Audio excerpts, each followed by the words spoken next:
Ezra chapter number 2 is where we are. We're in a series here on this particular book, and here on Wednesday nights, and I have so enjoyed studying for this particular series. You know, the Word of God, specifically the Old Testament, is a history book. It really is. And somebody once mentioned to me when I was just a boy, I think I was just in elementary school, said if you break down the word history, you find really two words, and they are His story. And of course, history is the story of God's work in this world among men and women. And of course, the nation of Israel is right in the center of all of that. And of course, they're God's chosen people. And we find, of course, them prominently displayed in the Old Testament. And certainly we see God as he transitions in many respects into the New Testament to again, opening things up to the Gentiles. But if you really stop to think about it, the nation of Israel, why God called them out. Do you know why God called them out? Do you know why God chose them for this work? You know, the nation of Israel, they messed it up. They got like sometimes we all do. And we sometimes get really sort of insulated just with ourselves, and we don't stop to think about the fact that my life and the life of my church is about a much greater work than just me. The nation of Israel, they missed out on that. They got to a point where they were lifted up with pride, and they never stopped to realize that God had called them out, and God had chosen them so that they could reveal more about God to the lost people around them. So understand that God did not just have a heart for the nation of Israel and just for those people in the Old Testament, and then we come to the New Testament, now He's a heart for the Gentiles. No, God had a heart for the Gentiles all along. God intended to use the nation of Israel to reflect His ways and His glory, so that the people around them could sit up and take notice of who they are and why they were different, so that they could begin to ask questions, so the nation of Israel had an opportunity to preach God to them. But they failed miserably, as sometimes we do as well. By not living what God has called us to live. And so, you know, we've been hitting on this for a few weeks now, that as we come to Ezra chapter number 1, the people of Israel, they have lived, or really of Judah, had lived so wickedly and had been so idolatrous for so long that finally God said, enough is enough. You know, what is God's breaking point? What is your breaking point as a parent or as a grandparent? I had a grandfather when I was a boy, my mom's dad, and we always knew, his name was Grandpa, we called him Grandpa Smith. We always knew when Grandpa Smith meant business. We always knew it. And you say, how did you know that? Well, he would grab our arms and he would squeeze as hard as he could. And when we got the squeeze from Grandpa Smith, we knew, okay, Grandpa means business, we better straighten up. He was a very docile, sort of a pacifist. You know, he was never mad at anybody, never in conflict with anybody. But we knew we had pushed Grandpa Smith far enough when he'd grab hold of that arm and he would squeeze, and sometimes even twist a little bit. You know, I wasn't sure what he was trying to do there, but he would twist. And it was okay, Grandpa, I give up, and you know, and really more than anything, I just didn't want him to tell my parents what we had done. You know, and so we would normally lay down our weapons at that point in time. But what is your breaking point as a parent or as a grandparent? We all have one. What is God's breaking point? You know, I think that maybe in some respects, we've convinced ourselves God has no breaking point. In other words, that we can do whatever we want as many times as we want, and it'll always be okay because God forgives. Now, I want you to understand something. God does forgive. There's no question about that. Our God delights in forgiveness. It's one of the great qualities and characteristics of who He is as a person. But I also want you to understand that though God forgave the people of Judah, there were severe consequences that they faced as a result of their sin. We're talking about consequences that lasted for 70 years.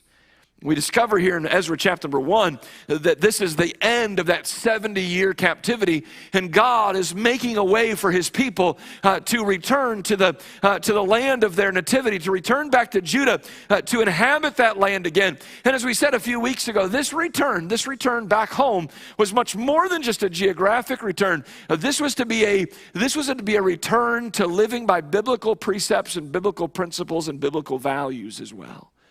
In other words, God said, I want you to think about why I took you into captivity, and I want that to be a lesson to you, and I don't want you to go right back to that same lifestyle. I don't want you to go back to idolatry again. And isn't it amazing sometimes how quickly we jump right back into the very thing that God just chastised us about. Our sin nature is so much a part of our flesh, and sometimes we lack so much discipline that literally we come out of a period of chastisement and a period of discipline only to dive right back into that same behavior and that same sin and wickedness. And so as we come to chapter number 1, we discover that this man by the name of Cyrus, he makes a decree, and he's not a godly man, he's a heathen man, he's a pagan king, and yet he says, God has charged me, God has commissioned me to send you back so that you can re-inhabit the land that you once lived in and so that you can rebuild the temple. And that's a miracle, an absolute miracle, that something like that would happen. And by the way, it happened at the exact appointed time that God said it would happen. God said it'd be 70 years. God even told the prophet Isaiah some 200 years before this man Cyrus was even born. God even gave him Cyrus's name to write down 200 years before he was even born. All of this just has God all over this story. And then we come to chapter number 2, and the Bible says here, now these are the children of the province that went up out of the captivity of those which had been carried away, whom Nebuchadnezzar, the king of Babylon, had carried away unto Babylon, and came again unto Jerusalem and Judah, every one unto his city. And for the next 50 some odd verses, God tells us which families left the Persian Empire, left the captivity there and headed back to the nation of Judah. Over 42,000 of them returned, along with several thousand of their servants and of their maids and even some of their possessions and that sort of thing. So that's the group of people that goes back. And we're focusing on this return trip back home. And you see the message title there, Going Back Home. And we emphasized the last time that we were together that going back home reminded them of two great truths. We only got through the first one last week, and we'll hit the second one this week. And that is this, that going back home reminded them that God's power is beyond compare. Going back home reminded them that God's power is beyond compare. And here's why. At the end of chapter number 1, we find that not only did Cyrus send the people back, but he also, in doing so, he also gave back all of the sacred vessels that had been taken by Nebuchadnezzar some 70 years prior. And we're talking about sacred vessels. Yes, the fact that they were sacred in the worship of God, but we're also talking about valuable vessels as well. We're talking about vessels of gold and of silver and of precious stones and jewels. And you remember we talked a little about that the last time that we were before you on a Wednesday night, and we said this, what political leader do you know? What political leader do you know that's giving back money to people? And that is good with parting with sort of no strings attached. What political leader do you know? What king do you know who lives like that? No. Every gift, every financial blessing or gift that would come from a government entity, you know as well as I do, it comes with something. What does it come with? Strings attached, right? I think I heard a couple of you that sort of gave verbally to that idea. Comes with strings attached. Oh yeah, you can have all of this money. Yeah, you can have all these stimulus funds. Sure, yeah, we'll give you thousands of dollars, but understand this, there are always strings attached. I remember when I was a boy, not understanding finances and not understanding, budgets and that sort of thing, and just always thinking, that my mom and dad, they could just buy whatever I needed them to buy, at the drop of a hat, or if I wanted to go out and have a good time, and let's go out to eat, let's do this, let's do that. And I remember my mom and dad's famous line. They would say this: "Do you really think money grows on trees?" You're laughing because one of two things: either your parents said that to you, or you've said that to your children, right? Now that's a well-known phrase that sort of gives the idea that that's not how it works. Money doesn't grow on trees. Now we can print all the money in the world, but if there's nothing behind it to back it up, it's just a piece of paper. And here is this king. I mean, I'm just astounded by this. That not only is he sending the people back, but he's sending them back with all of the sacred, valuable vessels that had been taken all those years prior. He is freely parting with these things. That, to me, is a reminder, is it not, of the incomparable power of Almighty God. And we need to hear stories like this every once in a while, because some of you are dealing with trials and you're dealing with issues, and in your mind, you're thinking, there's no solving this. You're thinking there's no path out of this. And then you start to think, now wait a minute. If there was a path for God's people out of Persia back to Judah, then it only could have been God that did that. And on top of that, that God used a pagan king to make it happen. And on top of that, that same pagan king said, here, why don't you take all of your valuable sacred vessels with you as well? You're going to need that when you go and you worship in the temple. And you start to think to yourself, now hold on a minute. If God could do that for them, certainly God can deal with me and help me with the little issue that I'm dealing with here, the little issue that I'm dealing with there. And we need those reminders from time to time. That our God in his power is beyond compare. And again, I don't know what you're dealing with. I do know what a lot of people are dealing with. I hear of things, but sometimes folks are laboring and they're struggling and I have no idea. But I want you to know something, God knows. And God sees where you are. You may feel like you're in captivity at this point in time. I don't know how long that captivity might last for you, how long you have to deal with that specific thing. We talked a little bit about Hananiah. Hananiah contested with Jeremiah the prophet. Jeremiah said it's going to be 70 years. Hananiah said it's only going to be 2 years.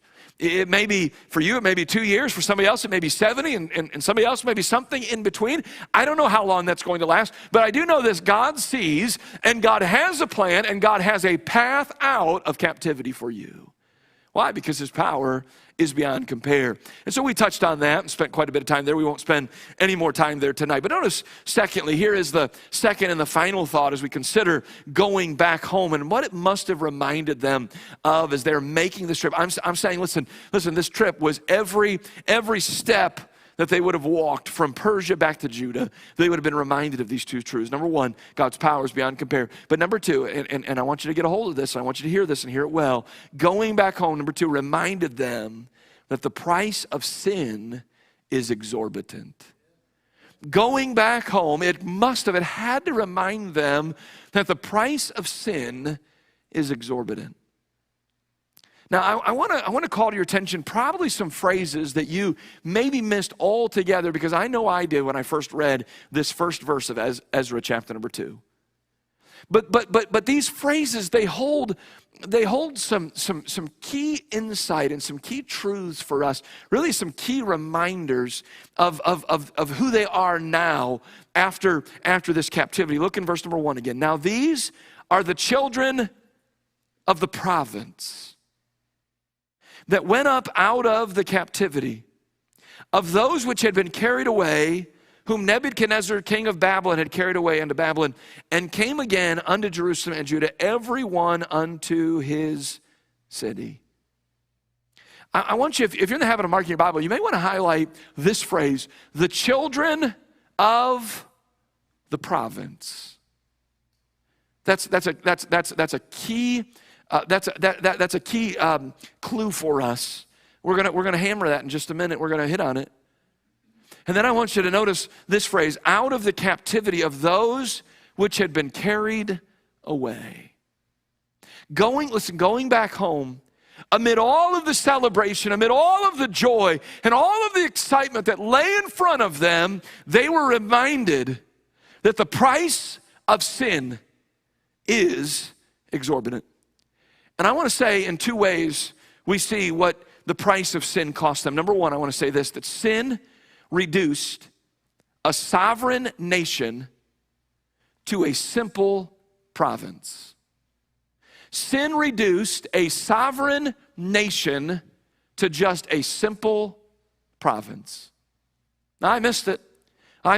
First time or two that I read this verse, but the more I studied and the more I looked into this, that phrase, children of the province, it ought to literally jump off the page to us. The word province is translated from the Hebrew word Medina. And it means, here's what it means. It means a jurisdiction, a district, or a region. A jurisdiction, a district, or a region. Now you say, what's significant about that? Well, here's what's significant about that. At one time, the nation of Israel did not even exist. It was nothing. There was no such thing. It was only thought of in the mind of God. You know that. Until God came down and God called a man by the name of Abram, and God designed this man by the name of Abram to be the father of this new nation that was to be designed for God's honor and God's glory. And we talked about that some recently in Genesis chapter number 12. Last Sunday morning, we talked about God calling this man by the name of Abram. And you know the story. You know the story because we have the whole Bible in front of us. But over time, this one man and his wife, that's all it was in the beginning. This one man and his wife, they grew in size numerically, and they even grew in size geographically. Remember, God said to Abram, he says, I want you to leave your home, Ur of the Chaldees. Now, I don't know how big of a home Abram lived in Ur of the Chaldees. Maybe he had a mansion. I don't know. Maybe he had a really, really big plot of land with a massive building to live in. But God said, I want you to follow me to a land. So Abram is going from an address. He's going from maybe a street that had a number on it. They did those sorts of things back in those days. He's going from one house, and God says, if you'll follow me, I'm going to give you a whole land. I'm going to give you a whole country. And Abraham followed God. And not only did God say, I'm going to give you a land, but he said, I'm going to make your seed as the sand that is on the seashore. Or if you want to look at it like this, look up into the heavens, Abram, and see at the stars, and see if you can count all the stars. And I just want you to know that your seed is going to be as innumerable as the stars in the heaven or as the sand on the seashore. That's the promise that God made to Abram. So you have one man and his wife, and God says, you follow me, and here's what I'm going to do for you. Here's what I'm going to give you. God always, however, warned them that their greatness as a nation, their greatness as a land, that it would always be dependent upon obedience. Now, I want you to hold your place here in Ezra chapter number 2, and I want you to go with me to Deuteronomy chapter 11, because I want you to see God's warning to his people. God's warning is this: listen, you will be great, and you will enjoy all that I have for you so long as you can be obedient. So go to Deuteronomy chapter number 11, if you would. Deuteronomy chapter 11, and let's look in verse number 13. Deuteronomy 11 and verse number 13.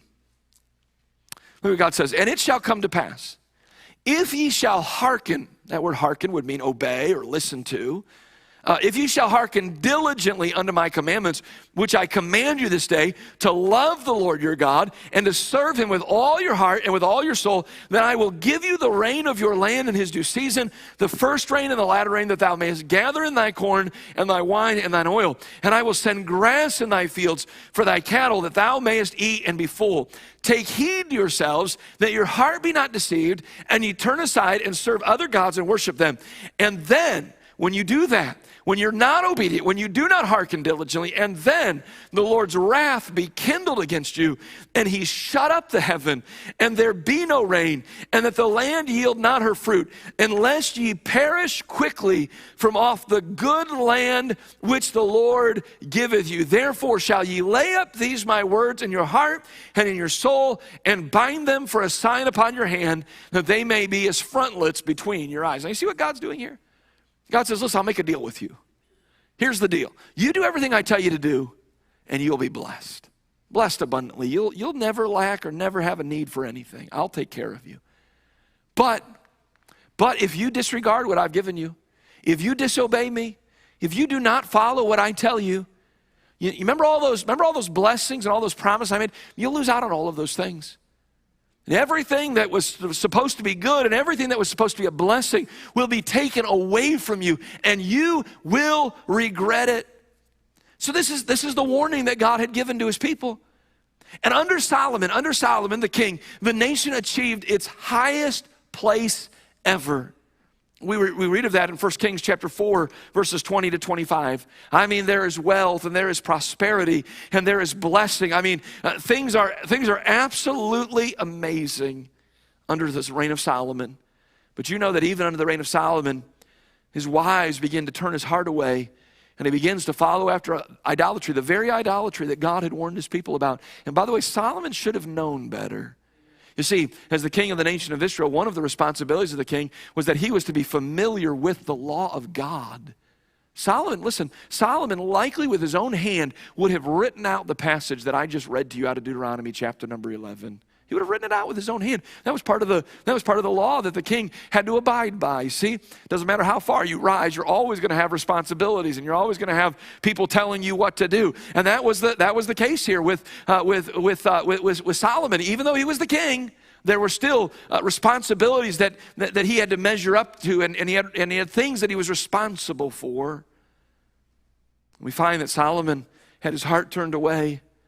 And from that point on, the kingdom is divided. You know the story, and you have the 10 northern tribes, the nation of Israel, and you have the 2 southern tribes, the nation of Judah. And the 10 northern tribes never have a single good king, not a single one of them.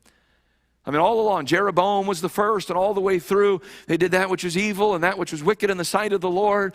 Down in the nation of Judah, you had some good kings, but mostly bad kings, but you had a few good kings here and there. And you know that eventually God was fed up with the nation of Israel, and he had them carried into captivity. And then there would be a period of several generations, but finally God got fed up with Judah, and they too were carried into captivity, and now they're coming back. But what are they coming back to? Coming back to the reminder that the price of sin is exorbitant. Because here's why. Because the price of sin, the cost of their sin, had reduced this once sovereign nation that had its own army and had its own king and had its own throne and had its own temple and collected its own taxes and had its own law and had all of these things that were theirs to enjoy and to be blessed by. Now all of a sudden the people are coming back, and guess what they are now? They're no longer heading back the children of the nation of Judah. No, here's what they're heading back. They're now heading back the children of the province. So Cyrus says, go back, but don't forget, you're still mine. You still belong to me. You're not your own country. You can't make your own laws. You're going back because I'm allowing you to go back. Because God has stirred in my heart to allow you this privilege and this opportunity. But don't forget, your tax money still comes here. Don't forget, you don't get to elect your own leaders. You don't get to set your own king up and allow him to rule and allow him to reign. No. You're just one of our districts. You're just one of our jurisdictions. That's all you are. You're just a region of the Persian Empire. You are no longer a sovereign nation. No, you are now just a simple province.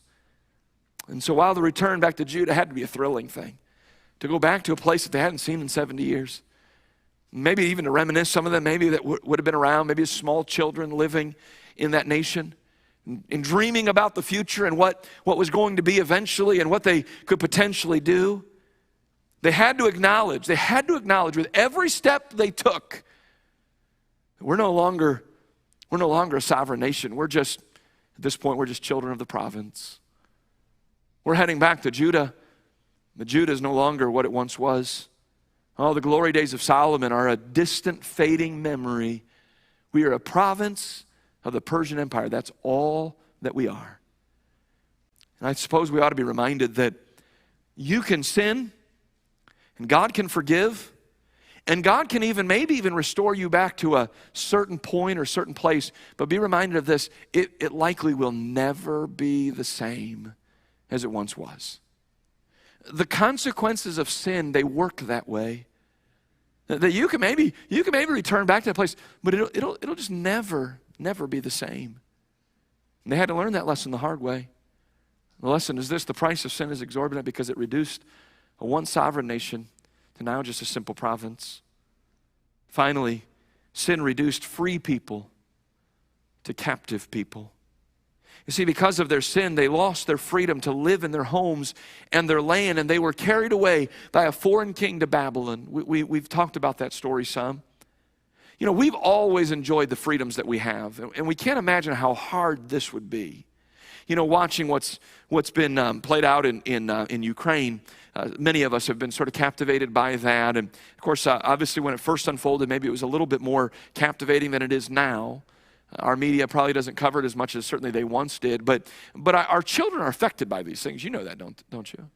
Our children hear the stories, they hear the things on the radio, and my son came up to me a couple of weeks ago, and this must have been on his mind. He must have been hearing about it, and he said to me, he said, "Daddy," he said, if a foreign enemy ever comes into America, and they beat us, I mean, just simple thoughts that he's thinking, He says, then do we become part of their country, And I thought to myself, that's a really good question, and I guess, I don't know. How do you answer them, How would that all work? We've not had to think about that really a whole lot, have we? We've been so blessed. I mean, the last war that was fought on our soil would have been, the Civil War, right? Obviously the war came to us in 9/11, and we saw, but just a few cities, and of course we quickly took that war back overseas, but we've been blessed, haven't we?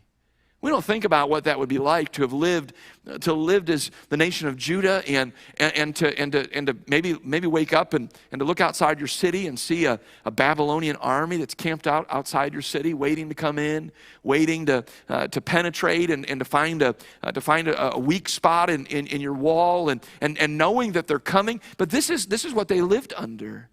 Daniel, the Old Testament prophet, he was part of this carrying away. He experienced it firsthand.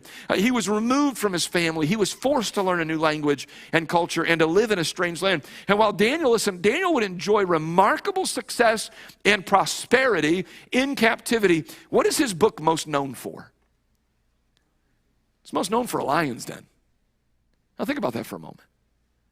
Daniel is a leader in this empire. He is a leader in a foreign and a strange land. But let me just tell you, he had challenges to deal with on a daily basis. Why? Because at the end of the day, Daniel was not a free man. Though he was a leader in this land, he was still in captivity. And the two things we know most about the book of Daniel, they're a lion's den and they're a fiery furnace. Now, how does that sound for you? Does that sound exciting and thrilling? Not in the least bit. Because listen, when you're in captivity, you're in captivity. In other words, when you're in bondage, there might be a few bright spots here and there, but at the end of the day, you're still in bondage. Life was never easy in Babylon, and we might have to ask ourselves a question, well, just how bad was it? Well, we get a little bit of insight. Go with me to Psalm 137, if you would. Psalm 137, and we get a little clue of just how bad life was in Babylon. Psalm 137, would you go there and look with me in verse number 1.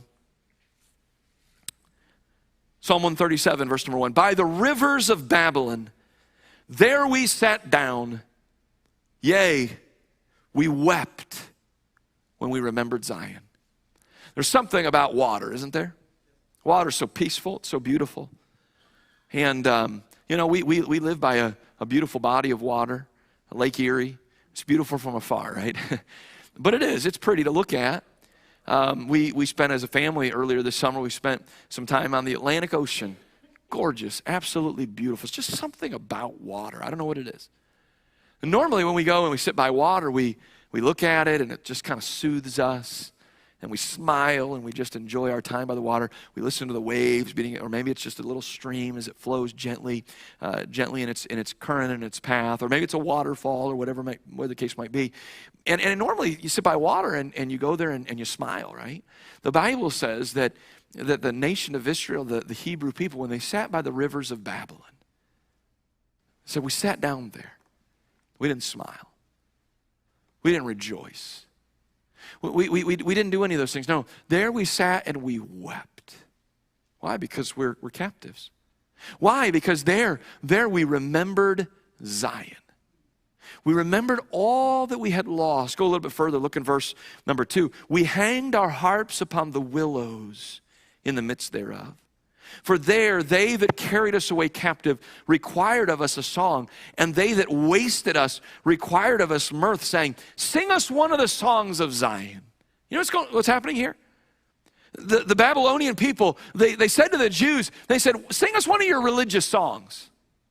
Sing us one of your spiritual songs. When you were living back there, we want to hear about it. I hope I don't embarrass her too much, but my wife, of course, is Jordanian. She speaks a foreign language. And one of the jokes that we've always had is when we're around new people, I'll say, my wife speaks Arabic. Sandra, why don't you say something in Arabic? And she looks at me like she's going to kill me every time. Just, why do you ask me to do this all the time? But when you and I, we don't speak that language and we're not part of that culture, sometimes that's intriguing to us. Say something to me. Sing me one of your songs. Tell me what this was like, or tell me what that was like. And we like to ask questions. And I really think that that's probably what's happening here. I don't think that there's anything that is ulterior going on here. So I think the Babylonians are just saying, tell us about your culture. Sing us some of your songs. Do some of the cultural things that you would have done, and tell us what life was like back there in Israel. And look in verse number 4. Here's the conclusion they came to. How shall we sing the Lord's song in a strange land? Now, this is what they come to. This is the conclusion of being in bondage. The reminders of all that they had and all that they enjoyed. And isn't it the nature of humanity not to fully appreciate something until it's what? Until it's gone. How many times do we do that in our lives? We take people for granted, don't we? Until they're gone. We take our church for granted until maybe the Lord relocates us and we don't have that church to attend anymore and to be a part of. We take our spouse for granted until the Lord takes them home. We take our children for granted until they graduate from high school and move off to college and they're in a dormitory instead of in our house and enjoying time with us. We take our grandchildren for granted until, again, they move away or they graduate and they move on and they carry on with their lives. And I would just say the nation of Israel, they took a lot of things for granted, and then one day, all of it was gone. And they had been wasted. And they had been destroyed. And then they came and they said, well, here's one way you can reminisce. Sing us some of the songs you used to sing back there. They said, how can we do that? How do we sing songs of praise to the Lord in a strange land? How do we do it? We can't. The Bible says that they hung their harps on the willows. If we're here in the nation of Babylon and we're not in Judah, we can't play our harps. Can't play our guitars. We can't lift our voices and sing because we're captives. And may we never forget, based on the example that's found here in the book of Ezra, what sin reduces people to. Sin reduces a free man to being a captive. See, sin promises a great time, doesn't it? It promises freedom and liberty and enjoyment. Sin makes a lot of promises, but listen, sin cannot deliver on any of the promises that it makes. Understand that sin promises a great time, and I suppose it can deliver on that in some cases, but only temporarily. See, sin conceals the regret. It sort of hides those things. It conceals the remorse. It conceals the guilt that often comes afterwards. Sin just shows you the good time, but it does not show you how you're going to feel when you're done. And it certainly doesn't show you the addiction and the bondage that those things hold us under. Sin hides those things from us until it's too late. Sin conceals the destruction and the death that it ends in. See, the Bible says in James 1 and verse number 15 that sin, when it is finished, bringeth forth death. And so never forget this. As they went back home after 70 years in captivity, they did so to a place that was no longer what it had once been, a sovereign nation, but now it is rather just a simple province of Persia. And they were reminded that the price of sin is exorbitant. We're no longer free people to create our own laws and to govern ourselves or even to hear from God and allow Him to govern us. No, that's not how it works anymore. We are now a captive people. We're living back in the land, but we're basically still in captivity. We're basically only allowed to do what Cyrus tells us we can do. Cyrus told us we can rebuild the temple. Great, we get to rebuild the temple. But at the end of the day, we're still in captivity. Why? Why? Because the price of sin is exorbitant. As we conclude tonight, perhaps you're tempted with some sin. We all have different temptations, don't we? There are different things that are tempting to you that might not be tempting to me, and the same thing is true of me. I might be tempted by things that you're not tempted by.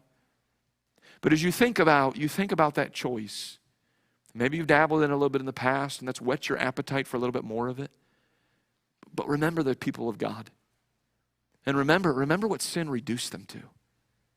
Remember how sin led them into captivity for 70 years to a point where they literally sat down and they wept when they remembered what they had had and how they had given it all away so that they could bow in front of a few stone idols and wood idols. They couldn't even sing the Lord's songs any longer. They hung their harps on the willows, and they silenced themselves. They refused to sing the Lord's song in a strange land. Remember that's what sin does to people. And remember that even though they were going back, and there's a thrilling element to it, though they're going back, they're just still children of the province. Judah is now, it's just a jurisdiction. It's just a region. It's just a district. That is the price of sin. And as they took every long step between Persia and between Judah, they were reminded, this is what we are. This is what we've been reduced to because of our sin, because of our wickedness. Our heads are bowed and our eyes are closed for just a moment.